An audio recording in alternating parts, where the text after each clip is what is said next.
각 법원의 대표 판사들이 사법농단에 연루된 판사의 탄핵 소추 절차도 함께 검토해야 한다고 의견을 모았습니다. 법관회의에서 사법농단 의혹이 헌법 위반 행위라는 데 공감대가 형성되면서 국회 후속 조치에도 영향을 미칠 전망인데 앞으로 파장과 절차를 짚어봅니다. 경찰이 해경군 김씨 계정 소유주를 이재명 경기지사의 부인 김혜경 씨로 결론 내고 기소 의견으로 검찰에 사건을 넘겼습니다. 이 지사는 진실보다 권력을 택했다고 비난했고 경찰청장은 추가 수사를 통해 진실이 가려질 것이라고 맞받았습니다.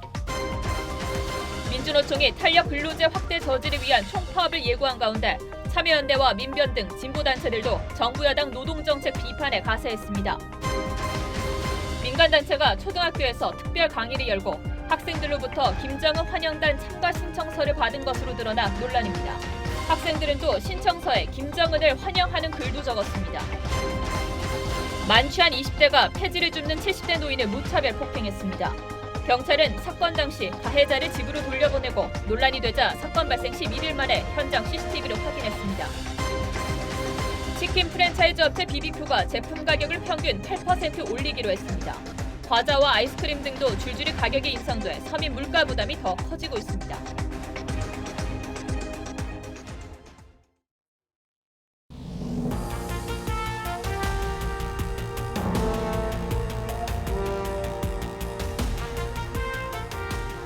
여러분 안녕하십니까? 뉴스9의 신동욱입니다. 우리 헌정 사상 초유의 일이 일어났습니다. 전국 법관 대표회의가 사법행정권 남용 의혹에 연루된 동료 법관들에 대해 탄핵을 촉구하고 나섰습니다. 재판의 독립성이 침해된 데 대한 책임을 물어야 한다는 겁니다. 이 문제로 오늘 열린 전국 법관회의에서 대단히 격렬한 공방이 벌어졌고 법원 내부 분위기가 심상치 않게 돌아가고 있습니다. 먼저 김태훈 기자가 보도합니다. 동료 판사의 탄핵 소추를 촉구하는 초유의 안건이었지만 의결은 이례적으로 빨랐습니다. 전국 법관 대표회의에 출석한 법관 105명 가운데 절반 이상이 재판의 독립성을 침해했다면 탄핵 소추 절차를 검토해야 한다는 데 힘을 실은 겁니다. 징계 절차 외에 탄핵 소추 절차까지 함께 검토되어야 할 중대한 헌법 위반 행위라는 데 대하여 인식을 같이 한다.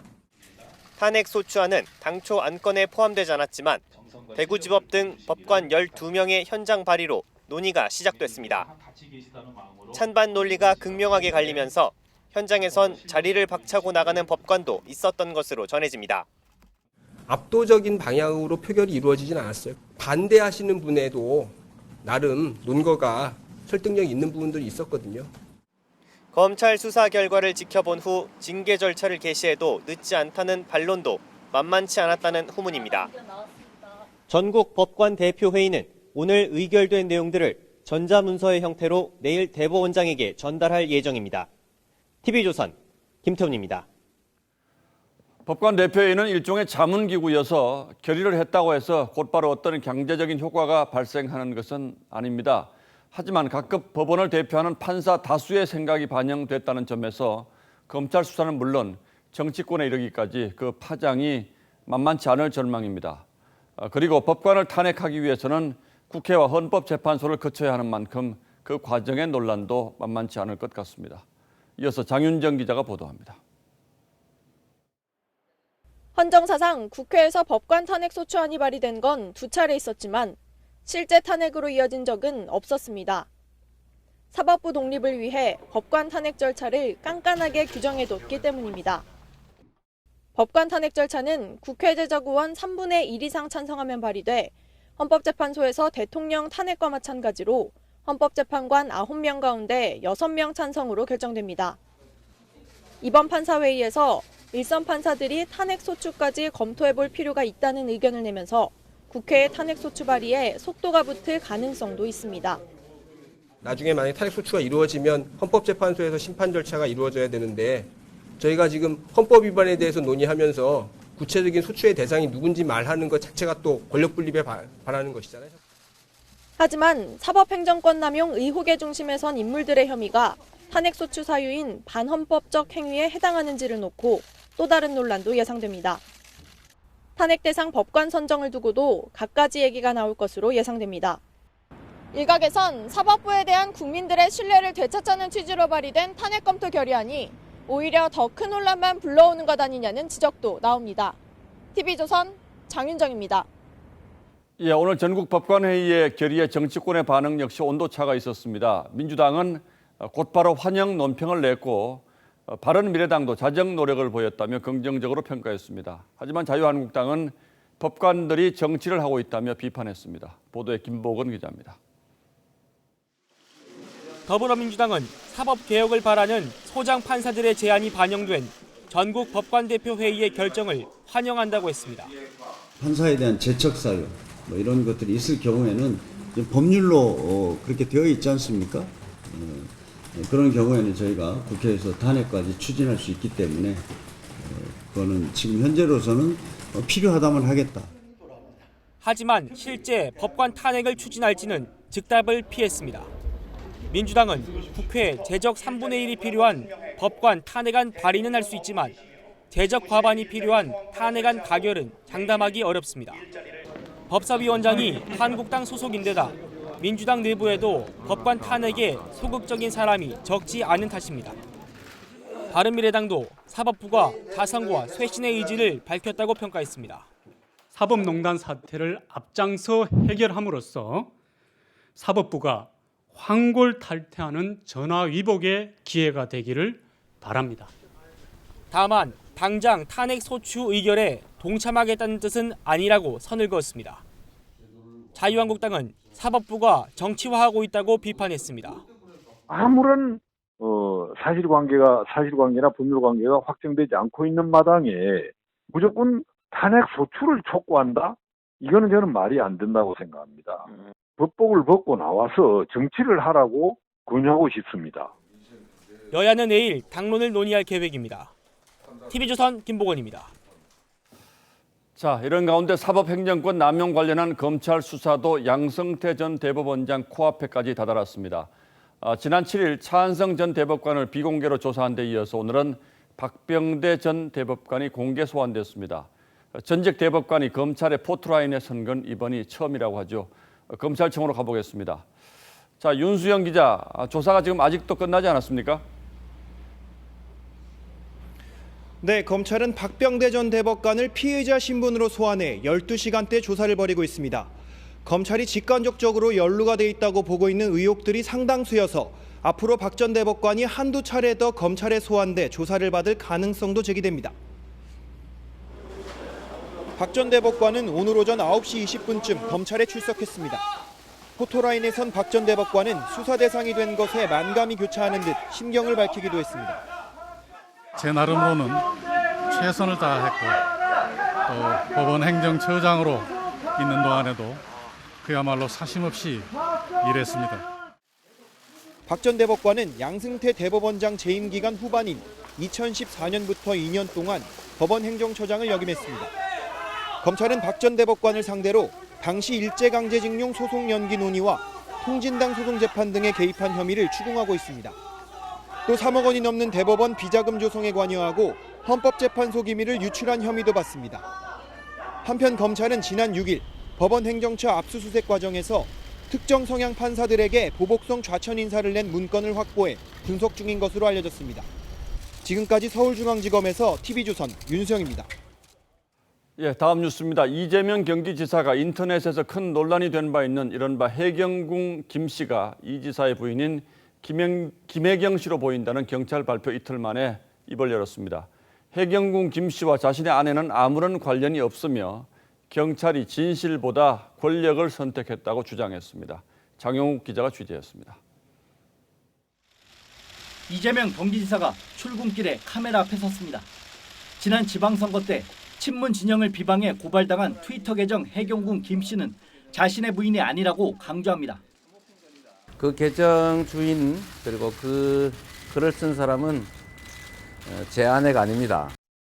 경찰이 지목한 정황 증거 가운데 김혜경 씨 SNS와 해경궁 김 씨 계정에 같은 사진이 10분 간격으로 올라온 사실은 오히려 결백의 증거라고 주장했습니다. 트위터에 사진을 올리고 그 트위터의 사진을 캡처해서 카스에 올리지는 않습니다. 이 지사는 경찰의 수사에 대해서 네티즌 수사대보다 오히려 판단력이 떨어진다며 정치적 의도를 가지고 수사했다고 주장했습니다. 이미 목표를 정하고 그게 이재명이 아니다라는데 맞췄다는 생각을 지울 수가 없습니다. 진실보다는 권력을 선택했다. 일부에서 제기되는 퇴진 요구에 대해서는 정치적 공격이라고 규정했습니다. 무고한 사람을 놓고 네가 죄를 지었다면 어떡하겠느냐 하는 것 자체가 프레임이고 가혹한 정치적 공격에 해당됩니다. 이 지사는 도정에 집중해 저열한 정치 공세를 이겨내겠다고 다짐했습니다. TV조선 장용욱입니다. 예, 이렇게 경찰이 정치적 수사를 했다고 이재명 지사가 주장하는 대목에 대해서는 경찰도 신경을 쓰는 눈치입니다. 사건을 검찰에 송치하면서 민감용 경찰청장이 직접 나서 최선을 다한 수사라며 이 지사의 주장을 반박했습니다. 이제 관심은 경찰이 과연 이른바 스모킹건 결정적 증거를 확보했느냐에 쏠리고 있습니다. 이어서 김성돈 기자가 보도합니다. 경찰은 이른바 해경군 김 씨가 김혜경 씨라고 결론짓고 사건을 검찰에 송치했습니다. 민감용 경찰청장은 법과 정해진 절차에 따른 것으로 최선을 다해 얻은 결론이라고 밝혔습니다. 이 사건에서 결정적 증거가 될 수 있는 김혜경 씨의 휴대폰을 두고는 신경전이 이어졌습니다. 경찰은 수사가 시작되자 김 씨가 휴대폰 단말기를 교체한 것은 증거를 인멸하려는 의도로 판단하고 있는 것으로 전해졌습니다. 김혜경 씨 측은 번호가 공개되면서 욕설 전화와 메시지가 쇄도해 교체한 것이라고 해명했습니다. 이재명 지사는 경찰이 휴대폰 제출을 요구한 적도 없었다고 반박했습니다. 후 선거에 중고 전화기들을 모아서 선거운동용으로 쓰다가 지금 현재는 그게 없습니다. 왜 7개월 동안 그 요청을 안 했는지 정말 저희도 이상하고 저희도 아쉽게 생각합니다. 김혜경 씨를 고발한 판사 출신의 이정열 변호사는 스모킹건은 따로 있다며 차차 공개하겠다고 밝혔습니다. 검찰은 선거사범 공소시효 만료일인 12월 13일 이전에 김 씨의 기소 여부를 결정할 방침입니다. TV조선 김승돈입니다. 예, 그야말로 파장이 일파만파입니다. 여권도 곤혹스러운 기색이 역력합니다. 이 논란이 여권 내부의 권력 투쟁으로 비치는 모습도 부담스러울 테고 안희정 전 지사에 이어서 유력한 차기 대선 주자로 거론됐던 이재명 지사까지 치명적인 타격을 입게 되면서 여권의 권력 지도에도 변화가 불가피하게 됐습니다. 홍혜영 기자가 보도합니다. 더불어민주당 이해찬 대표는 이재명 경기도지사 의혹에 입장 표명을 요구받자 예민하게 반응했습니다. 이 지사 관련해서 오늘 입장 이 지사가 냈는데요. 장에서 어떤 조치하실지 한번 말씀해 주시죠. 그만들 해 이제. 오늘 최고위에서는 좀 논의가 안 나왔나요? 그만하라니까. 민주당은 여전히 사태를 지켜봐야 한다는 입장입니다. 다만 경찰이 진실보다 권력을 택했다고 한 이재명 지사의 발언에는 동의하지 않았습니다.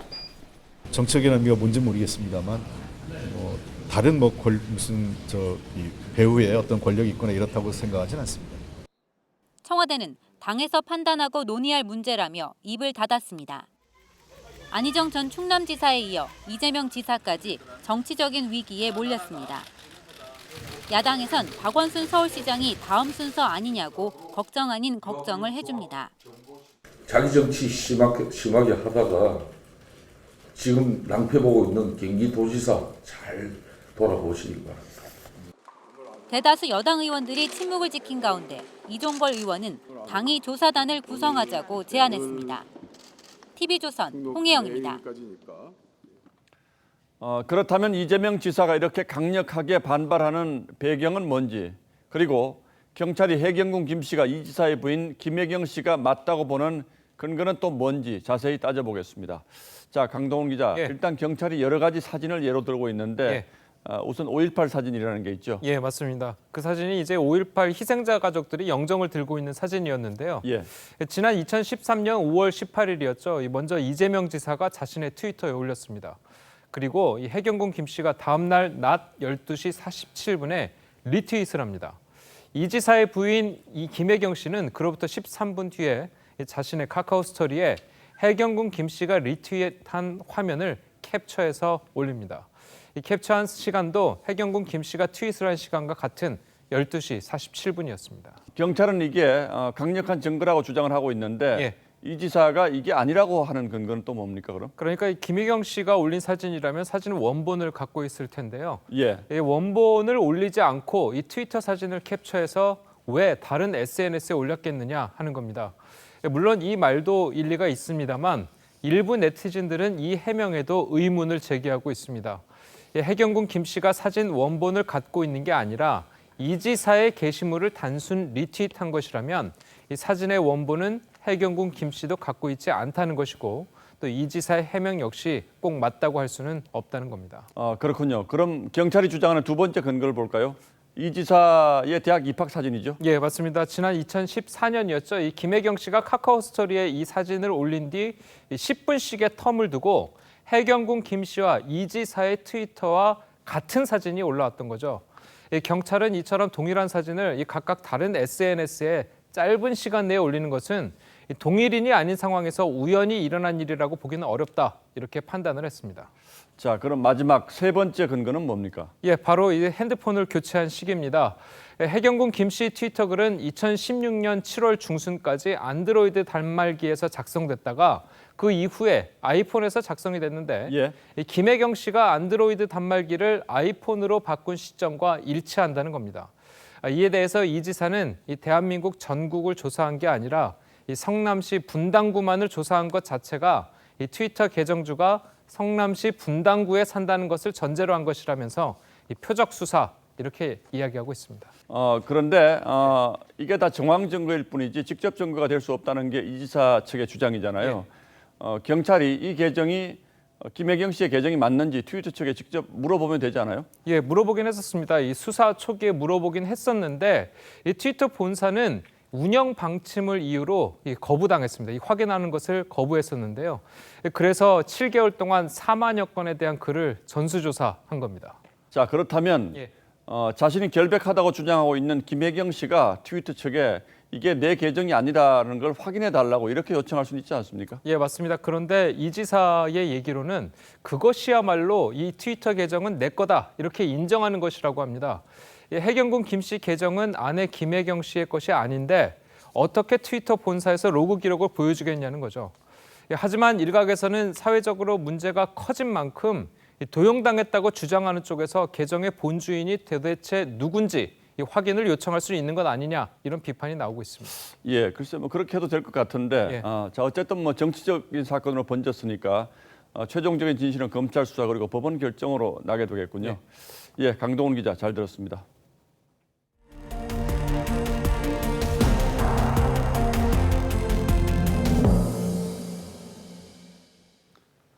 얼마 전 문재인 대통령과 여야 대표가 합의한 탄력 근로제 확대에 대해서 민주노총에 이어서 한국노총과 참여연대까지 반발하고 나섰습니다.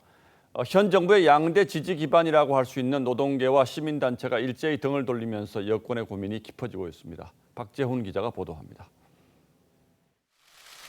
더불어민주당 이해찬 대표와 만난 한국노총 김주영 위원장은 정부 여당의 탄력 근로제 확대 추진에 불만을 드러냈습니다. 탄력 근로 단위기간 연장의 확대에 관해서도 지금 진행이 되고 있어서 굉장한 걱정들을 하고 있습니다. 김 위원장은 탄력 근로제 논의가 국회에서 이뤄진다면 극한 대립으로 갈 수밖에 없다고 경고했습니다. 민주당의 핵심 지지층이었던 민주사회를 위한 변호사 모임과 참여연대 등은 정의당과 함께 기자회견을 열고 정부 여당 비판에 나섰습니다. 이렇게 갑작스럽게 후퇴도 되는 것인지 정부 여당에 강력히 비판하지 않을 수 없습니다. 원내 우군으로 꼽혔던 정의당은 청와대와 민주당이 노동자를 저버렸다고 비판했습니다. 물 만난 고깃대 같은 이 자유한국당에게 물을 댄 것은 바로 정부와 여당입니다. 문재인 정부의 지지 기반과 우군이 모레로 예정된 민노총의 총파업을 앞두고 보폭을 맞추며 정부를 압박하는 모양새가 됐습니다. 박원순 서울시장이 지난 17일 열린 한노총 집회에 참석해 노동계 지지를 선언한 대목도 주목할 만한 부분입니다. TV조선 박재훈입니다. 노동계 이런 반발에도 불구하고 청와대는 이미 합의한 탄력 근로제 확대 시행에 후퇴할 수 없다는 입장입니다. 문재인 대통령 역시 일자리 문제와 관련해서 최근 민주노총에 대해서 불만을 토로한 것으로 알려져서 양측의 팽팽한 긴장 상태가 해를 넘겨 이어질 거란 전망이 나오고 있습니다. 청와대 분위기는 신정훈 기자가 전하겠습니다. 노동계와 진보 진영의 반발이 잇따르지만 청와대 핵심 관계자는 노동계 설득에 최선을 다하겠지만 후퇴는 어렵다고 했습니다. 청와대는 민노총이 총파업을 예고한 바로 다음 날인 22일 문재인 대통령이 참석한 가운데 경제사회 노동위원회를 출범시킵니다. 민노총을 참여시키지 않은 채 출범시키는 건 문 대통령의 뜻이었던 것으로 전해집니다. 문 대통령은 광주형 일자리 등 정부에서 힘을 쏟는 국정과제에 민노총이 발목을 잡는데 불편한 감정을 토로한 것으로 전해집니다. 단호한 청와대 분위기에 비하면 민주당은 난감해하는 기색이 엿보입니다. 홍영표 원내대표는 여야정 협의체 합의대로 탄력 근로제 확대 연내 처리를 언급했지만 그건 뭐 환노위에서 논의를 해야 되겠죠. 강병원 원내대변인은 탄력 근로제 확대는 경사노위 논의가 우선이며 국회 논의는 그 결과를 보고한다고 했습니다. 경사노위 출범이 이달 22일인 만큼 탄력 근로제 확대 논의를 내년으로 넘길 수 있다는 가능성을 내비친 것으로 해석됩니다. TV조선 신정훈입니다. 네, 최근 북한 김정은 위원장의 서울 방문을 환영하는 행사가 열려 논란이 된 가운데 이번에는 한 민간 통일단체가 초등학생들에게 통일 교육을 하면서 김정은 환영단 참가 신청서를 받아 논란입니다. 학교 측은 뒤늦게 이 사실을 알고 단체에 강하게 항의했습니다. 최수용 기자입니다. 초등학생들이 한반도기가 그려진 엽서에 빨리 남한에 와달라, 언제든 대환영이란 등의 글귀를 적습니다. 사흘 전 민간 통일단체 우리결의 하나되기 운동본부 소속 강사로부터 평화 통일 수업을 받은 서울의 한 초등학교 6학년 학생들입니다. 엽서 뒷면엔 김정은 국무위원장의 답방을 환영하는 서울시민 환영단 가입 신청서가 있습니다. 학교 측은 결의 하나 소속 강사가 사전에 협의도 하지 않고 학생 23명에게 신청서를 받아갔다고 밝혔습니다. 담임 교사가 곁에 있었지만 이를 막지 않았습니다. 그 엽서가 정치적 의도가 숨어 있다는 것은 선생님 파악을 못하셨고 일방적으로 피해를 보고 있는 일단이다. 학교 측은 동의 없이 신청서를 받아간 결의 하나에 항의하고 신청서를 모두 돌려달라고 요구했습니다. 서울시민 환영단은 홈페이지에 학생들의 신청서를 올렸다 논란이 일자 삭제한 것으로 전해졌습니다. 하지만 결의 하나 측은 신청서를 받은 일이 없다고 주장했습니다. 예정되지 않은 교육으로 진행했다고. 저희는 스테이를 가지 않습니다. 서울시민 환영단은 최근 불법 현수막을 내걸고 김 위원장의 서울 방문을 촉구하는 행사를 도심 곳곳에서 열기도 했습니다. TV조선 최수용입니다. 오늘 새벽 승객 140여 명을 태우고 서울역으로 들어오던 KTX 열차가 굴삭기와 충돌해 작업을 하던 근로자 3명이 다쳤습니다. 선로에서 작업이 진행 중이었는데도 열차가 들어오는 이해할 수 없는 일이 벌어진 겁니다. 최민식 기자가 취재했습니다. 멈춰선 열차 옆에 부상자들이 누워있고 응급조치를 끝낸 구급대원들이 서둘러 부상자를 옮깁니다. 열차 기관실 측면 외벽은 떨어져 나갔고 충돌한 굴삭기도 크게 망가졌습니다. 오늘 새벽 부산에서 출발해 서울역으로 들어오던 KTX 열차가 선로 전환기 교체 작업을 하던 굴삭기를 들이받은 겁니다. 밤 1시서부터 2시 사이에 작업을 하더라고요. 장비들이 막 하고 불빛이 왔다 갔다 하고. 당시 열차 속도는 시속 40km로 현장에서 일하던 61살 강모 씨는 다리가 부러졌고 나머지 2사람도 철과상을 입었습니다. 승객 140여 명은 선로를 따라 500m를 걸어 서울역으로 가야만 했습니다. 해당 열차의 서울역 도착 예정 시각은 0시 54분이었지만 8분가량 연착했습니다. 관제실이 작업자들에게 연착을 알리지 않아 열차가 지나간 걸로 알고 작업을 시작하면서 사고가 난 겁니다. 어이없게도 코레일은 알리지 않은 이유를 설명하지 못합니다. 사고 원인은 조사 중에 있어서 저희가 아직 알지는 못합니다. 철도 교통사고와 철도 안전사고는 지난 3년 동안 매년 100건 넘게 일어났습니다. KTX 등 코레일 열차 고장 건수도 매년 100건 안팎이고 KTX 열차 지연도 크게 증가했습니다. 코레일의 안전관리 부실이 또 도마에 오르고 있습니다. TV조선 최민식입니다. 술에 취한 20대 남성이 폐지를 줍는 할머니를 무차별적으로 폭행하는 일이 벌어졌습니다. 경찰은 사건 당시 이 만취한 가해자를 그냥 집으로 돌려보냈고 논란이 되자 11일 만에 CCTV 확인에 들어갔습니다. 정민진 기자입니다. 지나가던 남성이 폐지 줍는 할머니에게 다가갑니다. 손수레를 내팽개치더니 주먹으로 얼굴을 때립니다. 할머니가 저항하자 가슴을 밀칩니다. 급기야 할머니를 바닥에 넘어뜨립니다. 지난 9일 밤 9시 45분쯤 울산 울주군에서 25살 정모 씨가 77살 최정임 할머니를 폭행했습니다. 그래 날로만 끄다 이거 따다만 막 쳐박아 버리더라고요. 쳐박고 막 지박아 나놓게 그러면 목이 이래 돼 버렸어요. 지나가던 고3 수험생 3명이 정 씨를 제지하고 경찰에 신고했습니다. 만취한 정 씨는 경찰에게 욕설하며 저항했습니다. 손대지 말라고. 알았나? 알았나? 알았나? 최 할머니는 목과 허리 등을 다쳐 병원으로 옮겨졌습니다. 경찰은 그러나 정 씨를 연행하지 않고 집으로 돌려보냈다가 이튿날 단순 폭행 혐의로 입건했습니다. 경찰은 이 사건이 청와대 국민청원 게시판에 올라오자 사건 발생한 지 11일 만에 현장 CCTV를 확인했습니다. 술 깰 때까지 경찰서에 잡아놓든지 이렇게 해야 될 상황 같은데 가다가 또 다른 사람한테 또 같은 해를 입힐 수도 있고. 정 씨는 경찰 조사에서 최 할머니가 혼잣말 했는데 시비를 건 것으로 착각했다고 진술했습니다. 경찰은 최 할머니가 진단서를 제출하면 정 씨에게 상해 혐의를 적용하겠다고 밝혔습니다. TV조선 정민진입니다.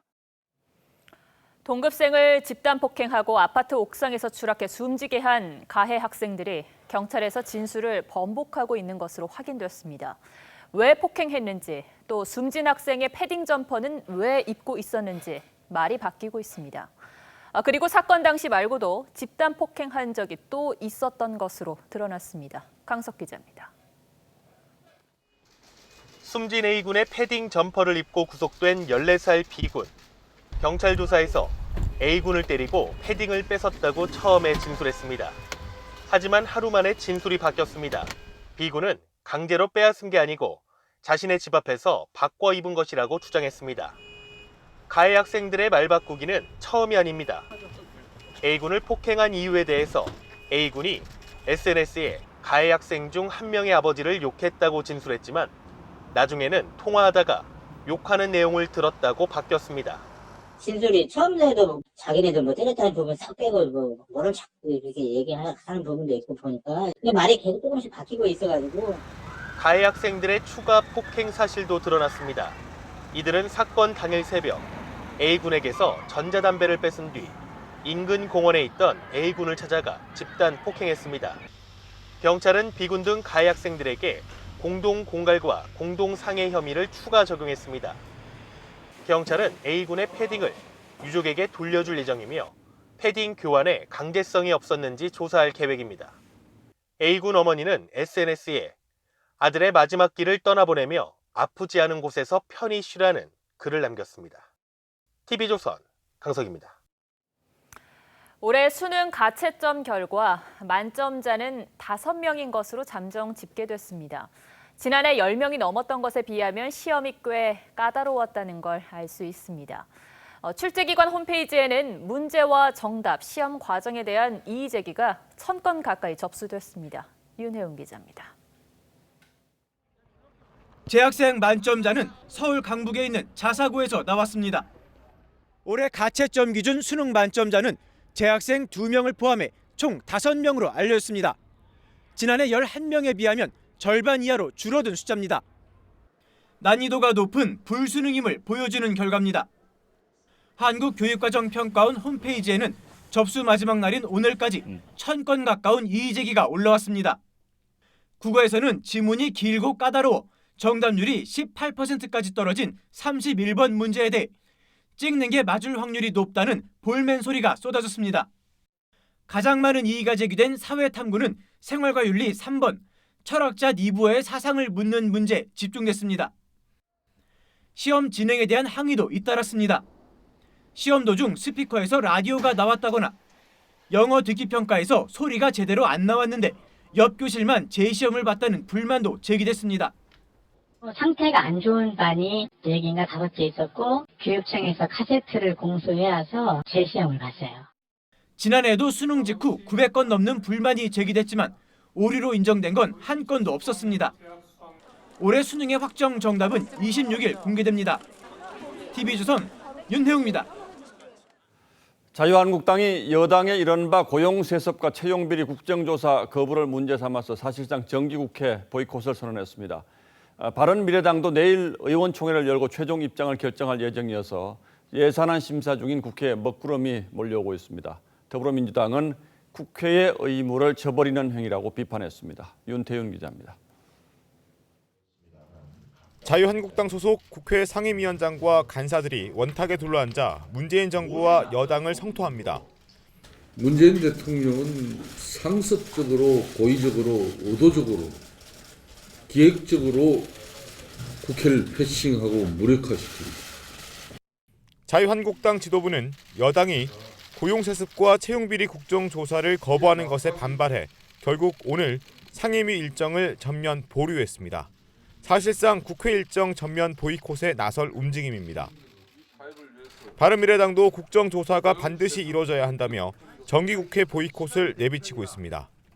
여당의 입장 변화가 있기 전까지는 지금 국회 정상화가 어렵다는 사정을 국민들께서 이해해 주시기 바랍니다. 더불어민주당은 정쟁을 위해 야당이 정기국회 보이콧을 하려 한다며 강하게 비판했습니다. 민생, 예산과 무관한 정치적 조건을 내세운 국회 보이콧이 과연 정당합니까? 국민들은 경악하고 있습니다. 자유한국당과 바른미래당은 내일 오전 각각 의원총회를 열고 정기국회 대응 방안을 최종 결정할 방침입니다. TV조선 윤태윤입니다. 국회 인사청문회를 앞두고 있는 홍남기 경제부총리 후보자가 대학원 시절에 현역 판정을 받았다가 행정고시 합격한 뒤에 만성 간염으로 병역 면제 판정을 받은 것으로 드러났습니다. 기획재정부는 면제 판정 이전부터 병원에서 치료를 받은 기록이 있다고 해명했습니다. 엄성섭 기자가 보도합니다. 자유한국당 추경호 의원실이 확보한 자료를 보면 홍남기 부총리 겸 기획재정부 장관 후보자는 애초 대학 재학 중인 1983년 5월 신체검사에서 무종 재신체검사 대상으로 분류됐습니다. 당시 폐결핵 진단을 받았지만 활성 상태인지 비활성 상태인지를 파악하기 위해 다시 신체 검사를 받아야 한다는 것이 병무청의 판단이었습니다. 홍 후보자는 대학원에 입학한 뒤 1985년 3월 신체 검사에서 1급 현역병 입영 대상이 됐습니다. 폐결핵이 비활성 상태인 것으로 확인돼 이런 판정이 내려졌다고 기획재정부는 전했습니다. 홍 후보자는 약 8개월 후인 1985년 11월 행정고시에 합격했습니다. 그런데 행정사무관 시절인 1986년 12월 신검에서 만성 간염을 사유로 5급 전시 근로역 판정을 받으며 현역병 입영 대상에서 빠졌습니다. 나중에 좀 아시면 질병으로 인해서 면제를 받았는데 그 질병은 그 면제 사유에 해당되는 질병이었습니다. 기재부 관계자는 간염은 이전부터 앓고 있었다며 행시 합격 이후 갑자기 발병한 것은 아니라고 설명했습니다. TV조선 엄성섭입니다. 송인배 청와대 정무비서관이 정치자금법 위반 혐의로 기소될 가능성이 커지고 있는데 청와대는 여전히 문제될 것 없다는 반응입니다. 과거 전병헌 정무수석이 검찰 출석 직전에 사표를 낸 것과는 전혀 다른 분위기고 청와대가 검찰에 이른바 수사 가이드라인을 제시한 것 아니냐는 논란도 있습니다. 최지원 기자가 보도합니다. 송인배 청와대 정무비서관은 지난 2010년부터 7년 동안 고 강금원 회장 소유 골프장의 웨딩사업부 이사로 재직하며 2억 8천만 원을 받았습니다. 검찰은 송 비서관이 당시 2차례 총선에 출마해 이 돈을 썼다고 보고 정치자금법 위반 혐의로 기소할 것으로 전해졌습니다. 송 비서관은 고 강금원 회장도 정치자금법 위반으로 재판을 받고 있던 때여서 문제될 걸 알면서 돈을 줬을 리 없다고 항변하는 것으로 전해집니다. 청와대는 아직까지 아무것도 결정된 바가 없다며 검찰의 판단과 결론을 지켜보겠다고 했습니다. 지난해 11월 전병헌 전 정무수석이 대기업 뇌물수수 혐의로 검찰 수사를 받게 되자 소환 직전 사표를 받았던 것과는 대조적입니다. 청와대 관계자는 전 수석은 수석 신분으로 피의자로 전환돼 압수수색까지 받았고 수석이라는 직함이 수사에 영향을 미칠 수 있다는 판단 때문이었다며 송 비서관과 경우가 다르다고 했습니다. 또 다른 청와대 관계자는 정황 증거뿐이어서 사실상 문제될 것이 없다고 말했습니다. 수사 중인 사안에 지침을 주는 것으로 받아들여질 수 있다는 우려도 나옵니다. TV조선 최주환입니다. 드루킹 일당의 댓글 조작 혐의 재판이 막바지를 향하고 있습니다. 오늘은 드루킹 김동원 씨가 재판에 나왔는데 지난 대선 직후 문재인 대통령에게 보고할 문건을 만들었다고 주장했습니다. 도모 변호사의 인사청탁을 한 것도 대통령 선거를 도운 대가로 요구한 것이었지만 김경수 경남지사가 약속을 어겼다고 주장했습니다. 한송훈 기자가 법정을 다녀왔습니다. 드루킹 김동원 씨는 본인과 측근들의 재판에 증인으로 출석해 지난해 대선 직후 문재인 대통령에게 보고할 경제민주화 보고서를 작성했다고 주장했습니다. 당시 김경수 의원에게 몇 차례 확답을 받고 작성한 보고서가 있다는 주장인데 실제 전달됐는지 여부는 확인되지 않았습니다. 보고서엔 경제민주화를 통해서 재벌 구조를 개혁하고 우리 사회 경제구조 왜곡을 바로잡아야 한다는 등 정책 제안이 담겼다는 게 김 씨 주장입니다. 경공모 핵심 인물로 알려진 도모 변호사의 인사청탁 의혹에 대해서도 문 대통령의 선거를 도운 대가였다고 항변했습니다. 김 씨는 김 전 의원의 문 대통령이 1위로 당선됐으니까 기존 약속대로 우리 활동에 대한 대가로 경공모 변호사 2~3명을 중앙선대위에 넣어달라고 했다고 진술했습니다. 김경수 경남지사 측은 지난해 대선 전 문 대통령에게 드루킹 관련 보고를 했다는 의혹을 부인한 바 있습니다.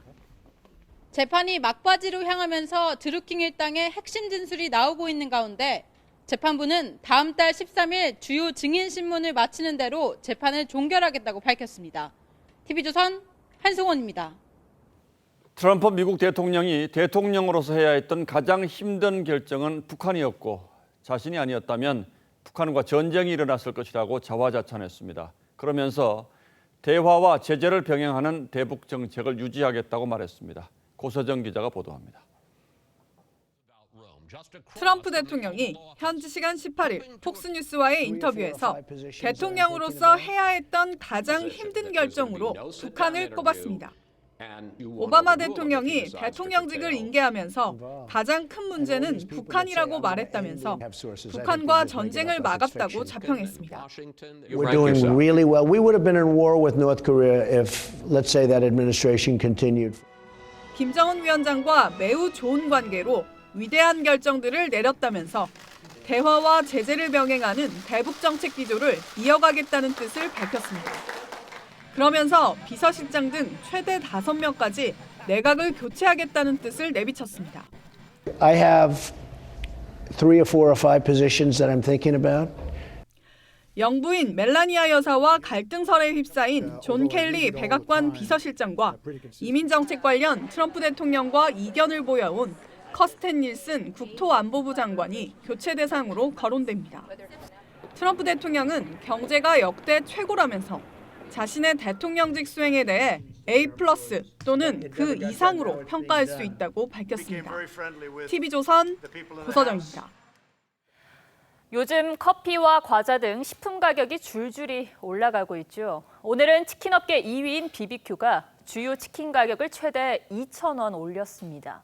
인건비 상승 등으로 가맹점주 부담이 커져서 어쩔 수 없다는 설명인데 요즘 배달비까지 받는 걸 감안하면 이제 치킨 한 마리 2만 원 시대가 현실이 됐습니다. 김지아 기자입니다. 치킨 프랜차이즈 업체 BBQ 매장입니다. 오늘부터 가격이 올랐습니다. 오늘부터 가격이 오른다고 회사에서 이렇게 정책을 내려가고. 주력 제품인 후라이드 치킨은 16,000원에서 18,000원으로 올랐고 다른 제품들도 1,000에서 2,000원씩 인상됐습니다. 여기에다 배달비 2,000원을 별도로 받는 매장들이 많기 때문에 치킨 한 마리의 제품값은 2만 원을 훌쩍 넘게 됩니다. 최저임금 인상에 따른 인건비 상승과 임대료 상승 때문이란 설명입니다. 저희가 9년 동안 가격을 한 번도 못 올렸습니다. 임대료랑 인건비랑 내년에 또 최저시급이 다 오르잖아요. 다른 치킨 프랜차이즈의 가격 인상도 시간 문제란 관측이 나옵니다. 올해 초 교촌이 배달비를 별도로 받자 나머지 업체도 뒤따른 바 있습니다. 시민들은 이해한다면서도 아찔하단 반응입니다. 모든 그 세상 물가가 이렇게 되는데 할 수 없이 견뎌야 되는구나. 다른 업체들도 뭐 슬금슬금 올리면 기분이 굉장히 안 좋을 것 같고. 여기에 피자는 1,000원, 커피는 약 10%의 인상이 예고됐고 과자와 아이스크림도 100에서 200원씩 오른 상태입니다. 국민 간식들의 가격 인상 도미노에 서민들의 한숨만 깊어지고 있습니다. TV조선 김자입니다. 네, 내년 9월부터 자동차 번호판이 바뀝니다. 13년 만입니다. 현행대로라면 내년 말쯤에는 등록 가능한 번호가 더 이상 없기 때문인데요. 자, 그래서 우선 앞에 숫자를 하나 더 붙여서 7자리로 늘립니다. 그러면 번호 2억 개가 더 생긴다고 합니다. 그리고 이와 함께 유럽처럼 번호판에 디자인을 도입할지 검토 중인데요. 우리나라를 상징하는 태극 문양이나 영문 KOR을 찍거나 글자와 숫자 사이에 작은 태극 문양을 넣는 방안이 있습니다. 또 마지막으로 서체를 바꾸는 도안도 있는데 번호판이 조금 가려져도 숫자를 정확하게 구별할 수 있다고 합니다. 자, 이렇게 모두 5종류의 번호판이 공개가 됐습니다. 어떤 게 가장 마음에 드십니까? 국민 선호도 조사를 하고 있으니 국토부 홈페이지에서 원하는 번호판에 투표하시면 될 것 같습니다.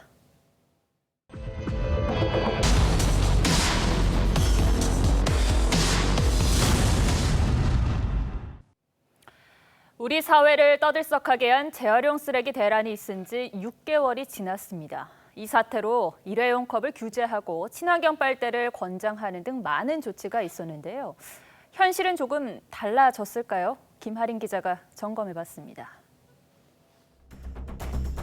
대형마트에서 장을 본 부부. 버릴 거 이쪽으로?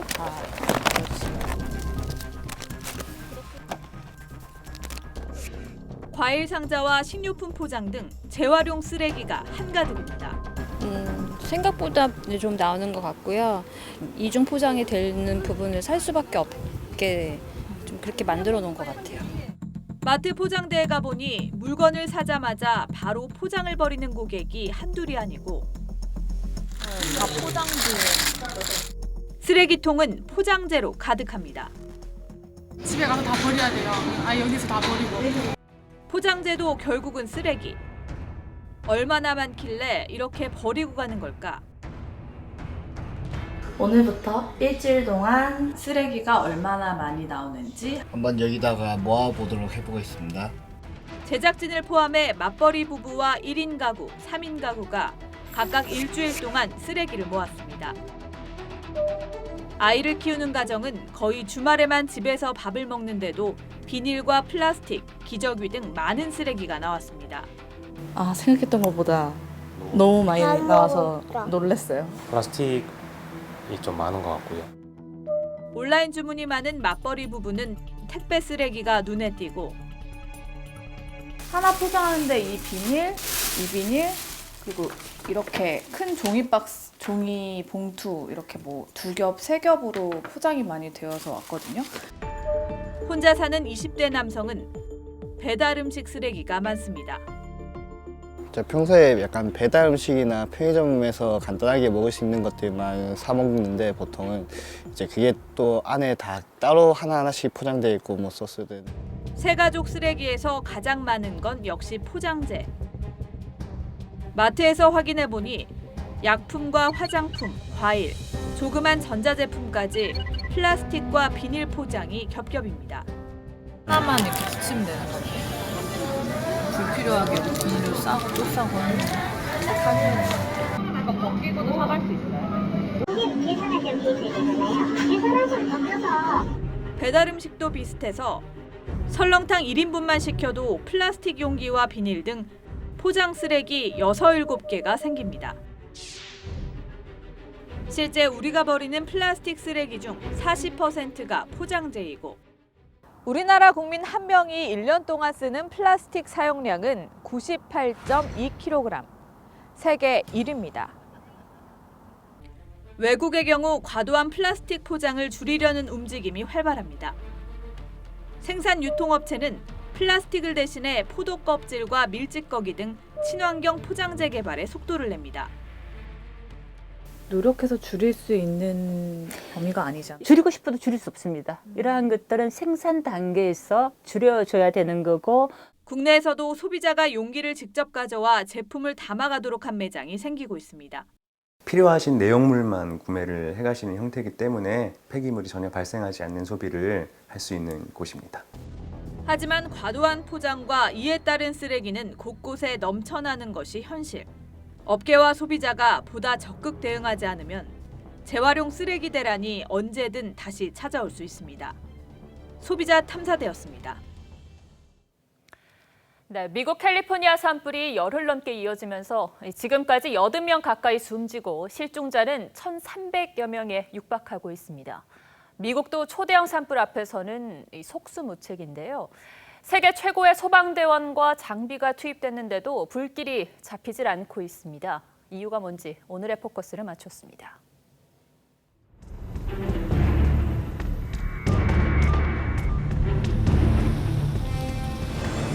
재난 영화가 아닙니다. 거대한 불구덩이를 뚫고 필사의 탈출을 하는 실제 상황입니다. Heavenly Father, please help us. Please help us to be safe. 시뻘건 불길을 뚫고 나오자 거짓말처럼 푸른 하늘이 나타납니다. 집터는 하얀 잿더미로 변해버렸습니다. 불이 난 지 11일째. 오늘까지 숨진 사람은 79명에 이릅니다. 이 가운데 상당수는 차를 타고 대피하다 불길에 갇혀 숨졌습니다. Please, please drive. Just please drive. I'm trying. 특히 구불구불한 데다 2차선뿐인 산길 도로는 대피에 취약했습니다. 인명피해가 가장 많이 발생한 곳은 캘리포니아 북부 뷰트 카운티의 파라다이스 지역. 숲속에 지어진 목조주택은 번지는 산불 앞에서는 견디질 못했습니다. We had beautiful trees. It's now black, and it'll take years for any of the pine trees to get even close to being what they were. 또한 산불 지역에는 고령자들이 사는 실버타운이 많아 실종자도 1,300명에 육박합니다. 피해를 더 줄일 수는 없었을까? 미국은 세계 최고 수준의 산불 진화팀을 운영합니다. 하늘에선 수십 대의 소방 비행기와 헬기는 물론 진화 장비를 메고 불구덩이로 직접 뛰어드는 이른바 스모크 점퍼가 400명. 땅에서는 소방관 수천 명과 함께 진화작전 기획 전문가인 소화작전관, 곡괭이, 소형 불도저로 진화를 하는 이른바 핸드크루도 3만 명이 있습니다. 하지만 거대한 자연의 힘 앞에서는 속수무책입니다. 불을 삽시간에 키운 강력한 캘리포니아 계절풍 산타애나. 최고 시속은 100에서 130km로 1등급 태풍이 불길을 옮겨주는 셈입니다. 또한 올해 강수량이 1cm도 되지 않는 123년 만에 최악의 가뭄까지 겹쳤습니다. All I can say is that we are going to have to learn a lot more about nature, about the wind. 잦아들기 시작한 바람에 희망을 가집니다. Change in weather that we've seen, if that pattern continues, we should expect to see those containment numbers. 그리고 이재민들에게 생필품을 건네는 자원봉사자들의 손길과 Alright, how about some toilet paper? Absolutely, alright. 밤새 잿더미를 뒤져 사랑하는 이에게 건넬 청혼 반지를 찾아내는 청년의 손에서 희망을 봅니다. You got it. This is it. Oh, wow. 뉴스9 포커스였습니다. 네, 다음 뉴스입니다. 이스라엘은 여러 종교의 성지로 꼽히죠. 유서 깊은 유적지 덕에 많은 사람들이 몰리는데 최근에는 스타트업의 천국으로 불리면서 IT 기업들이 관심을 쏟고 있습니다. 현재 스타트업 기업이 7,700여 개에 달한다고 합니다. 중동의 실리콘밸리로 떠오른 이스라엘에 박경준 기자가 다녀왔습니다. 인구 850만 명, 경상북도보다 좀 더 큰 면적의 천연자원이 거의 나지 않는 나라 이스라엘. 세계 곳곳의 유대교, 이슬람교, 기독교 신자들은 종교의 뿌리를 찾아 이스라엘의 수도 예루살렘을 방문합니다. 예루살렘은 여러 종교의 성지인 만큼 종교인들의 갈등이 끊이지 않고 있습니다. 이스라엘은 한정된 자원과 좁은 내수시장, 거듭되는 갈등을 극복하기 위해 스타트업 육성과 해외 진출로 눈길을 돌렸습니다. 이스라엘에 현존하는 스타트업 개수는 7,700여 개. 세계 방화벽 시장 점유율이 체크포인트.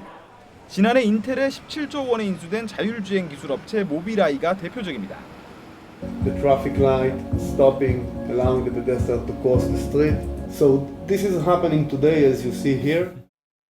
학교, 군대, 정부, 벤처 투자회사, 다국적 기업 5가지 요인이 톱니바퀴처럼 맞물려 스타트업 생태계에 힘쓴 결과입니다. 이스라엘의 국내 총생산 대비 연구개발 투자 비율은 전 세계 1위로 혁신기술 연구와 창업에 힘을 실어줍니다.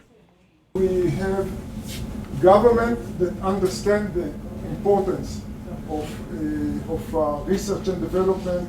We have a very strong academia. 이러한 노력으로 이스라엘은 중국에 이은 나스닥 상장 기업 수 2위, 누적 엑시트 총액 25조를 달성했습니다. 이스라엘은 반복되는 갈등을 넘어 전통과 미래의 공존을 꿈꾸고 있습니다. 예루살렘에서 TV조선 박경준입니다. 2018 프로야구 MVP는 20년 만에 탄생한 잠실 홈런왕 두산 김재환에게 돌아갔습니다. 금지 약물을 복용했다는 과거에서 자유로울 수 없는 김재환은 남은 인생을 성실하게 살겠다면서 눈물을 글썽였습니다. 신유만 기자입니다. 긴장된 표정으로 MVP 투표 결과를 기다리는 김재환. 결국 히어로즈 박병호와 두산 린드블럼을 제치고 올해 최고의 선수로 선정됐습니다. 총 888점 중 487점을 받았습니다. 감사합니다라는 말 위에는 다른 말은 잘 떠오르진 않고요. 김재환은 지난 2011년 야구 월드컵 당시 도핑 테스트에서 금지 약물 복용 사실이 적발됐습니다. 이 점을 의식한 듯 김재환은 기쁨보다는 반성의 뜻을 거듭 드러냈습니다. 짊어지고 가야 할 그런 책임 같은 것들을 더 무겁게 가지고 앞으로 남은 인생 좀 더 성실하게. 김재환은 올 시즌 44홈런을 때려내며 20년 만에 잠실 홈런왕이 됐고 133타점으로 타점왕 자리에도 올랐습니다. 또 KBO 최초로 3년 연속 30홈런 100타점 100득점이라는 대기록도 작성했습니다. 신인왕은 예상대로 KT의 강백호였습니다. 강백호는 올해 29홈런 84타점으로 고졸 신인 한 시즌 최다 홈런 기록을 갈아치웠습니다. 타석에서는 신인답지 않은 침착함을 보였지만 오늘은 긴장한 모습으로 웃음을 자아냈습니다.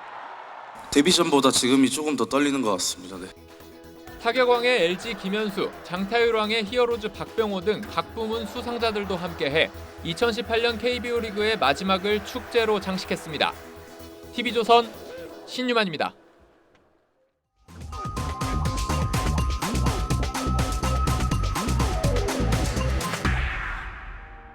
삼시세끼 잘 챙겨 먹고 친구들과 학교 다니는 것이 꿈이었던 13살 무수저 손영공. 남부럽지 않게 잘 먹고. 지난 지방선거 당시 이재명 경기지사 후보의 홍보 영상입니다. 가난했던 소년 이재명은 공장 기계에 손목이 끼어서 지금도 이렇게 왼팔이 반듯하지 않습니다. 고입과 대입 검정고시를 거쳐 사법시험에 합격한 뒤에 변호사로 일하다 정치에 뛰어들었죠. 그의 이런 굴곡진 삶은 파격적인 정책, 도발적 언행과도 무관치 않아 보입니다. 그는 반골 기질 가득한 비주류 아웃사이더를 자처했습니다. 싸움닭이라는 별명처럼 타협보다 싸움을 선택했고 정치적 고비마다 정면 돌파를 해왔습니다. 그런 이 지사가 최대 위기를 맞았습니다. 민주당 대선 경선과 지방선거 때 상대방을 SNS로 비방한 이른바 해경궁 김 씨가 이 지사 부인으로 보인다는 경찰 발표가 나오면서입니다. 최종 결론은 이제 법원이 내리겠지만 어쨌든 이 지사의 정치 생명은 위협받고 있습니다. 이 지사만큼 사생활과 관련된 의혹이 한꺼번에 많이 터져나온 정치인도 드물 겁니다. 그래서 경기지사직이 한계가 아니겠느냐는 관측도 있었습니다. 하지만 그는 맞을수록 큰다는 말을 입증이라도 하듯 갈수록 몸값을 키워왔습니다. 얼마 전 경기도 국정감사에서 오간 문답은 시중에 어떤 시각이 존재하는지를 잘 보여줍니다. 차기 여권 대선 주자에 대한 탄압이 시작됐다. 안희정이가 날아가고 또 이재명을 잡고 이제 박원순 남아있다. 뭐 이런 얘기 들어봤습니까? 많이 회자되긴 하는데 제가 동의하지는 않습니다. 예. 그리고 이 지사는 당내 실세로부터도 탈당 권유를 받았다며 인생 무상이라고 하기도 했습니다. 해경궁 김 씨 사건은 집권당 내 정치 역학부터 차기 대선 구도까지 복잡하게 얽혀 있어서 앞으로 정치적 갈등의 뇌관이 될 소지가 큽니다. 진실 공방이 길어질수록 그 피해는 결국 경기도 도민들이 다 지게 될 겁니다. 이제는 사법부의 객관적이고 공정한 수사 그리고 신속한 법 집행을 통해서 이재명을 둘러싼 소모적 정치 논쟁이 하루빨리 끝나기를 기대할 수밖에 없게 됐습니다. 11월 19일 앵커의 시선은 정치 뇌관 해경궁 김 씨였습니다.